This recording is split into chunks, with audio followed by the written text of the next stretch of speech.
Hi, I'm Julia, and this is The Butter Battle Book by Dr. Seuss.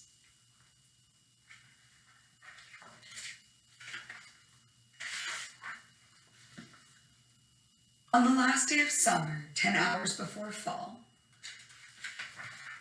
my grandfather took me out to the wall.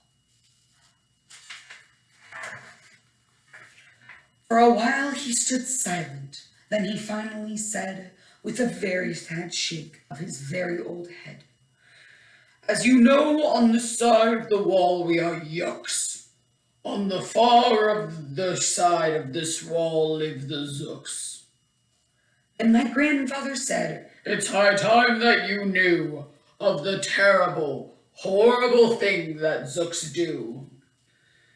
In every Zook house, in every Zook town, every Zook eats his bread with the butter side down. But we Yuks, as you know, when we breakfast or sup, eat our bread," Grandpa said, "with the butter side up." "That's the right, honest way," Grandpa gritted his teeth. "So you can't trust a Yuk who spreads bread underneath. Every Zook must be watched. He has kinks in his soul. That's why, as a youth, I made watching my goal. Watching Zooks for the Zook watching border patrol. In those days, of course, the wall wasn't so high. I could look any Zook square in the eye. If he dared to come close, I would give him a twitch with my tough-tufted prickle snickberry switch. For a while that worked fine, all the Zooks stayed away, and our country was safe, till one terrible day. A very rude Zook by the name of Vanitch snuck up and slingshotted my snitchberry switch.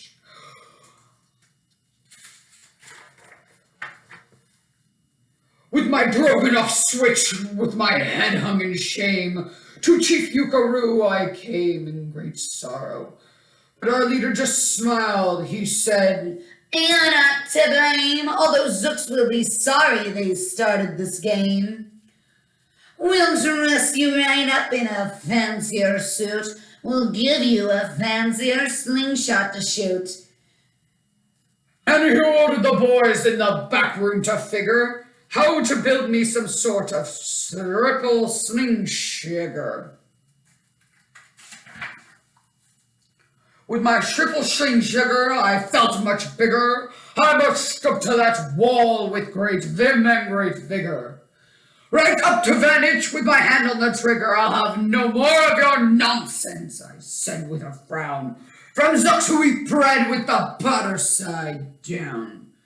Vanitch looked quite sickly. He took off quite quickly. I'm unhappy to say he came back the next day in a spiffy new suit with a big new machine, and he snarled as he looked, looking frightfully mean. "You may fling those hard rocks with your triple sling jigger, but I also now have my hand on a trigger. My wonderful weapon, the jigger rock snatch 'em. We'll fling them right back as quick as we catch 'em.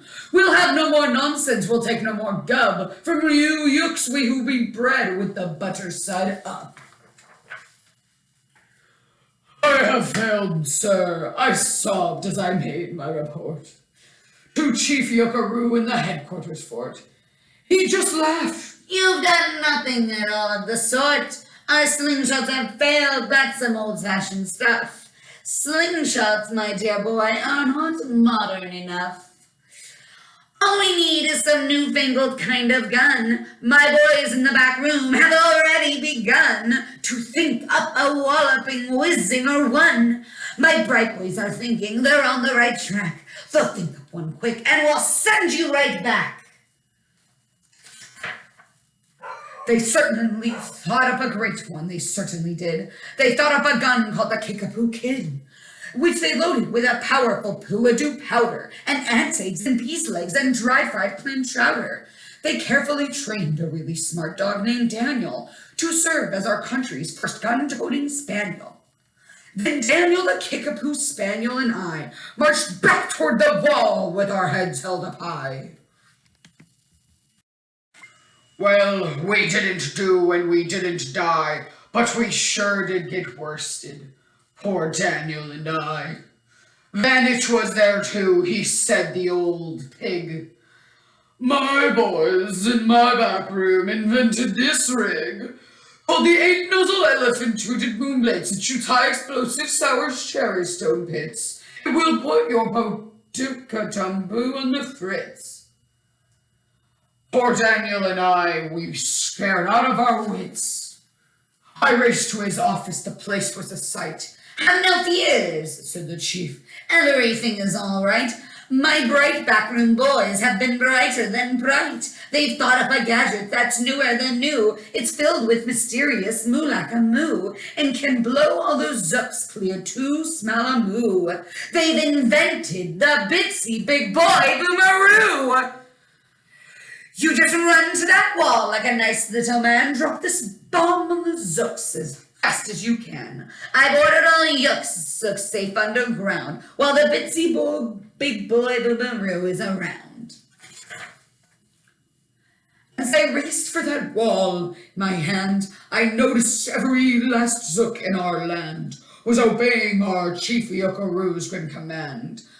They all were bravely marching, their banners aflutter, down a hole for their country and the right side up butter. That's when Grandfather found me. He grabbed me. He said, "You should be down in that hole, and you're up here instead. But perhaps it's for the better somehow. You'll see me make history, right here, right now."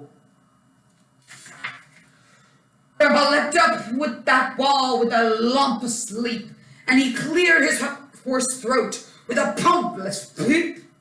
He screamed, "Here's the end of the terrible town of zooks who eat bread with the butter side down." And at that very instant we heard a clump of feet on the wall, and old Van Itch clumped up. The boys in his back room had made him one too. His fist was another Big Boy Boomeroo. "I'll blow you," he yelled, "into pork and wheat beans. I'll butter side up you into small smithereens." Grandpa, I shouted, "Be careful, oh gee, who's going to drop it? Will you or will he?" "Be patient," said Grandpa. "We'll see. We will see."